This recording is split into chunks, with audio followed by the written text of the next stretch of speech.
விழுப்புரம் மாவட்டத்தில் இருக்கின்ற 6 சட்டமன்ற தொகுதிகளில் ஏற்கனவே அண்ணன் எடப்பாடியார் அவர்கள் அவருக்கு விழுப்புரம் சட்டமன்ற தொகுதியிலே வாய்ப்பு தந்தார், தோல்வியை தழுவினார். 2026 நடைபெற்ற சட்டமன்ற தேர்தலில் மயிலம் சட்டமன்ற தொகுதியிலே தொகுதி மாறி நிற்பதற்கு ஒரு வாய்ப்பினை கேட்டார்கள். அந்த வாய்ப்பையும் அண்ணன் எடப்பாடியார் அவர்கள் பெருந்தன்மையோடு அவருக்கு தந்தார்கள். அந்த தேர்தலில் அவரால் பரிந்துரை செய்யப்பட்ட விழுப்புரம் சட்டமன்ற வேட்பாளர், வானூர் சட்டமன்ற வேட்பாளர், திண்டிவனம் சட்டமன்ற வேட்பாளர் தோல்வியை தழுவினார்கள். இவர் மட்டுமே மயிலம் சட்டமன்ற தொகுதியிலே வெற்றி பெறுகிறார். இந்த மாவட்டத்திலே அனைத்து இந்திய அண்ணா திராவிட முன்னேற்ற கழகம் தோல்வியுறுவதற்கு இவர்தான் காரணம் என்பதை நாங்கள் தெளிவாக சொல்லுகிறோம். அனைத்து இந்திய அண்ணா திராவிட முன்னேற்ற கழகத்தினுடைய வளர்ச்சிக்காக எந்த விதமான பணிகளையும் மேற்கொள்ளவில்லை.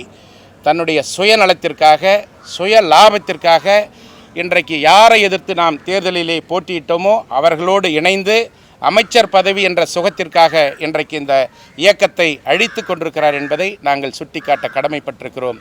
அனைத்து இந்திய அண்ணா திராவிட முன்னேற்ற கழகம் என்பது நேற்று பெய்த மழையில் இன்று முளைத்த காளான் அல்ல. இது புரட்சி தலைவர் எம்ஜிஆர் அவர்களால் உருவாக்கப்பட்ட இயக்கம். புரட்சி தலைவி அம்மா அவர்களால் எஃகு கோட்டையாக மாற்றப்பட்ட இயக்கம். இந்த இருவரும் தலைவர்களுடைய மறைவிற்கு பின்னால் அண்ணன் எடப்பாடியார் அவர்கள் இந்த இயக்கத்தினுடைய பொதுச் செயலாளராக ஏற்று மிக சிறப்பான முறையிலே கழகத்தினுடைய வளர்ச்சிக்காக, கழக தொண்டர்களுடைய பாதுகாப்பிற்காக சிறப்பான முறையிலே செயல்பட்டு கொண்டிருக்கிறார். 2017ஆம் ஆண்டு முதல் 4½ ஆண்டு காலம் தமிழகத்திலே நல்லாட்சியை தந்தவர்கள்.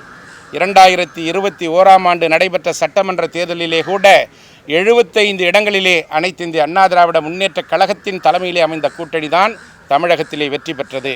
இன்றைக்கு 2026 நடைபெற்ற சட்டமன்ற தேர்தலிலே கூட அண்ணன் எடப்பாடியார் தலைமையிலே அமைந்த தேசிய ஜனநாயக கூட்டணியின் சார்பில் 53 இடங்களில் அனைத்து இந்திய அண்ணா திராவிட முன்னேற்ற கழகம் வெற்றி பெற்றிருக்கிறது. ஏறக்குறைய தமிழகத்திலே 1,35,00,000 வாக்குகளை பெற்ற கூட்டணி தான் அனைத்து இந்திய அண்ணா திராவிட முன்னேற்ற கழகத்தின் தலைமையிலே அமைந்த கூட்டணி.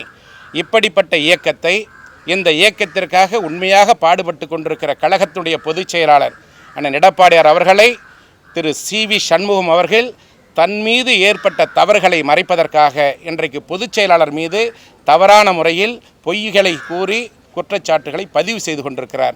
தயவு செய்து அவர் கூறுகின்ற குற்றச்சாட்டுகளை இதோடு நிறுத்தி கொள்ள வேண்டும் என்பதை இந்த நேரத்திலே தெரிவித்துக் கொள்கிறேன்.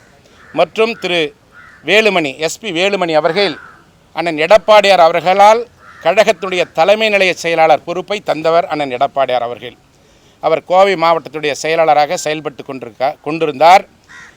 அவருடைய மாவட்டத்தில் இருக்கின்ற 10 தொகுதிகளுக்கும் அவர்தான் பரிந்துரை செய்கிறார் வேட்பாளர்களை. அவர் செய்கின்ற அனைத்து இந்திய அண்ணா திராவிட முன்னேற்ற கழகத்தின் சார்பிலே போட்டியிடுகின்ற வேட்பாளர்களை பரிந்துரை செய்த திரு எஸ்பி வேலுமணி அவர்கள் செய்த வேட்பாளர்களை அண்ணன் எடப்பாடியார் அவர்கள் வேட்பாளராக தலைமை கழகத்தின் சார்பிலே அறிவிக்கிறார். அவர்களுக்கு இரட்டை சின்னத்திலே போட்டியிடுவதற்கான ஏ ஃபார்ம், பி ஃபார்ம் படிவத்திலே கையெழுத்திட்டு அந்த வாய்ப்பினை அவர்களுக்கு தருகிறார். இன்றைக்கு அவரும் திரு சி.வி. சண்முகம் அவர்களோடு இணைந்து தவறான குற்றச்சாட்டுகளை பதிவு செய்து கொண்டிருக்கிறார். 3 மாவட்டங்கள் அவருடைய பொறுப்பிலே விடப்படுகிறது. திருப்பூர் மாவட்டம், ஊட்டி, நீலகிரி மாவட்டம், கோவை மாவட்டம். இந்த 21 சட்டமன்ற தொகுதிகளில் 3 சட்டமன்ற தொகுதிகளில் மட்டுமே அனைத்து இந்திய அண்ணா திராவிட முன்னேற்ற கழகம் வெல்கிறது. இவருடைய மாவட்டத்திலே, கோவை மாவட்டத்திலே ஒரே ஒரு சட்டமன்ற தொகுதியில், அதுவும் தொண்டாமுத்தூர் சட்டமன்ற தொகுதியில் குறைந்த வாக்குகள் வித்தியாசத்திலே அவர் வெற்றி வாய்ப்பை பெறுகிறார்.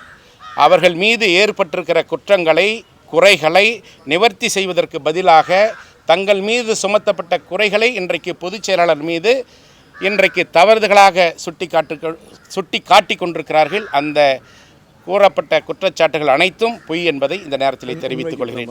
உண்மைக்கு புறம்பாக இன்றைக்கு தெரிவித்துக் கொண்டிருக்கிறார்.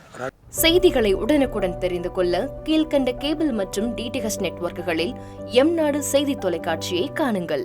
பாதகம் செய்பவரை கண்டால் நாம் பயம் கொள்ளலாகாது பாப்பா. மோதி மிதித்து விடு பாப்பா, அவர் முகத்தில் உமிழ்ந்து விடு பாப்பா. அண்மை செய்திகளை உடனுக்குடன் தெரிந்து கொள்ள இணைந்திருங்கள் எம்நாடு தொலைக்காட்சியுடன்.